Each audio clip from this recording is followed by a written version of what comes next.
Welcome to WT History. In this series, we list all the major events that happened in the world in a year, starting from 1776 to 2024. On January 21st in Naples, Italy, French General Jean-Étienne Championnet established the Parthenopean Republic, a French-backed revolutionary state. King Ferdinand I of the Two Sicilies was forced to flee, marking a significant shift in power in southern Italy. By March 4th, the Russo-Ottoman siege of Corfu came to an end. After months of resistance, the French garrison surrendered, bringing an end to the first period of French rule in the Ionian Islands. This was a blow to French influence in the Mediterranean. Just 3 days later, on March 7th, Napoleon's forces captured Jaffa in Palestine from the Ottomans during the War of the Second Coalition. However, this victory was marred by tragedy, as French troops executed over 2,000 Albanian captives, a dark chapter in Napoleon's campaign. On March 21st, the Austrian army, led by Archduke Charles, scored a significant victory over the French under General Jean-Baptiste Jourdan at the Battle of Ostrach. This marked a turning point in the War of the Second Coalition, as Austrian forces began to push back French advances. 2 days later, on March 23rd, the Austrians struck again.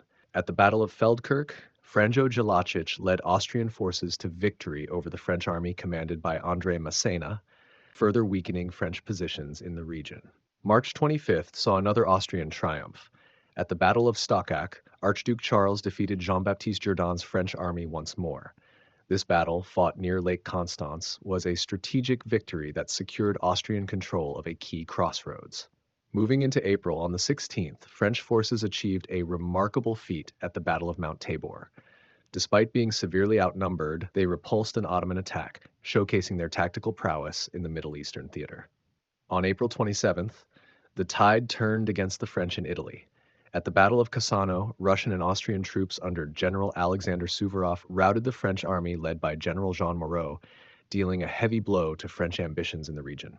By May 21st, Napoleon's ambitions in the Middle East faced a major setback. The siege of Acre ended after 2 months, with Ottoman forces frustrating his attempt to expand into Syria. Napoleon was forced to withdraw to Egypt.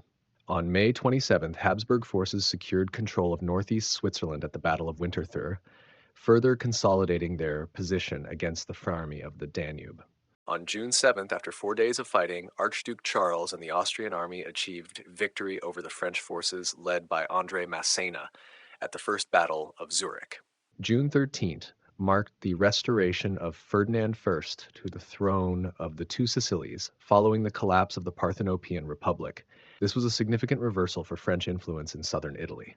On June 17th, the Battle of the Trebia began. General Suvorov's forces scored a comprehensive victory over Etienne Macdonald's French army, marking a decisive moment in the War of the Second Coalition. July 25th brought another victory for Napoleon.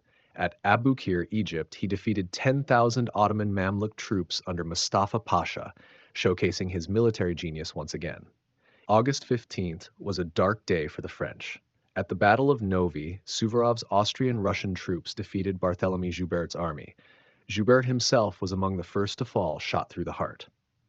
On August 27th, Britain and Russia launched an invasion of the Batavian Republic, a French client state. This marked the beginning of a new phase in the War of the Second Coalition. By August 30th, the Batavian Republic's navy suffered a humiliating defeat. A squadron under Rear Admiral Samuel Story surrendered to the British Royal Navy without a fight near Wieringen. September 18th saw another Austrian victory.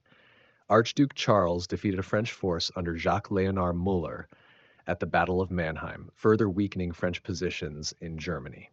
On September 19th, Franco-Dutch forces held their ground against the Russo-British Expedition Force at the Battle of Bergen, showcasing their resilience. September 29th marked the end of the Second Roman Republic, a French puppet state. After 19 months, it was dissolved, signaling the decline of French influence in Italy. On September 30th, Suvorov's army achieved another victory, routing Massena's French troops at the Battle of the Muatintal during his Swiss campaign. On October 6th, Franco-Dutch forces turned the tide at the Battle of Castricum, defeating the Russo-British Expedition Force and reclaiming lost ground. By October 18th, the Anglo-Russian Expedition Forces surrendered in North Holland, marking the end of their campaign. November 9th was a pivotal moment in French history. Napoleon overthrew the French Directory in the coup of 18 Brumaire, effectively ending the French Revolution and paving the way for his rise to power. The next day, November 10th, the French consulate was established with Napoleon as first consul. This marked the beginning of a new era in French governance. During the Quasi-War between the United States and France on February 9th, the USS Constellation defeated the French frigate L'Insurgente in the Caribbean. This victory showcased the growing strength of the young American Navy. Meanwhile, in Cabarrus County, North Carolina, 12-year-old Conrad Reed found what he described as a heavy yellow rock along Little Meadow Creek. Unaware of its value, he used it as a doorstop. Conrad's father, John Reed, would learn that the rock was actually gold in 1802, initiating the first gold rush in the United States. Vice President of the United States Thomas Jefferson, writing in Transactions of the American Philosophical Society 4, describes the bones of Megalonyx jeffersonii, an extinct ground sloth. Also in February, the small town of Tignish was founded on Prince Edward Island, Canada. This quiet settlement would grow into a thriving community over the years. On March 1st, Federalist James Ross became President pro tempore of the United States Senate. December 14th was a day of mourning for the United States. George Washington, the nation's first president, died at his home in Mount Vernon, Virginia, at the age of 67. His legacy as a founding father endures to this day. February 28th saw a fierce naval battle off the mouth of the Hooghly River in the Bay of Bengal. The British frigate HMS Sibylle defeated the French frigate Forte, but tragically both captains lost their lives in the action. On March 14th, the public premiere of Joseph Haydn's oratorio The Creation took place at the Berg Theater in Vienna. This masterpiece remains one of the most celebrated works in classical music history. May 4th marked a turning point in India. At the Battle of Seringapatam, Tipu Sultan was defeated and killed by the British, ending his resistance and liberating the Mangalorean Catholics who had been held captive. On July 7th, Ranjit Singh, a rising leader in the Punjab, positioned his forces outside Lahore. By July 12th, Ranjit Singh captured Lahore from the Bangi missile, a key victory that solidified his power. He soon became Maharaja of the Punjab, laying the foundation for the Sikh Empire.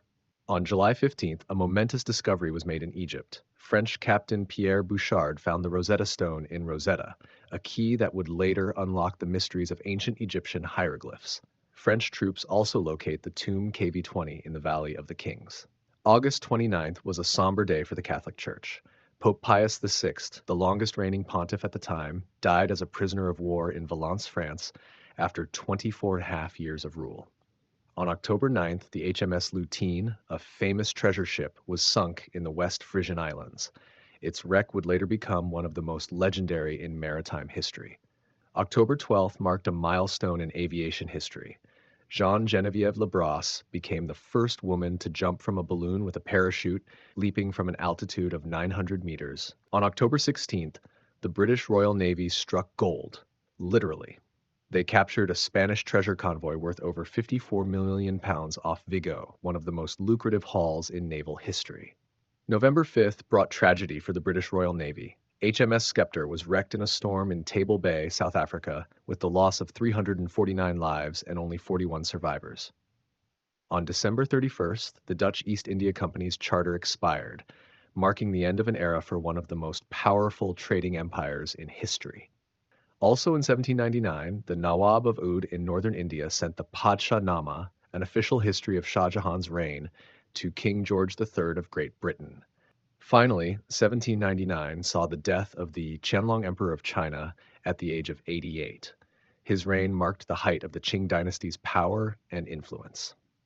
Thanks for watching, and don't forget to like, share, and subscribe for more historical recaps.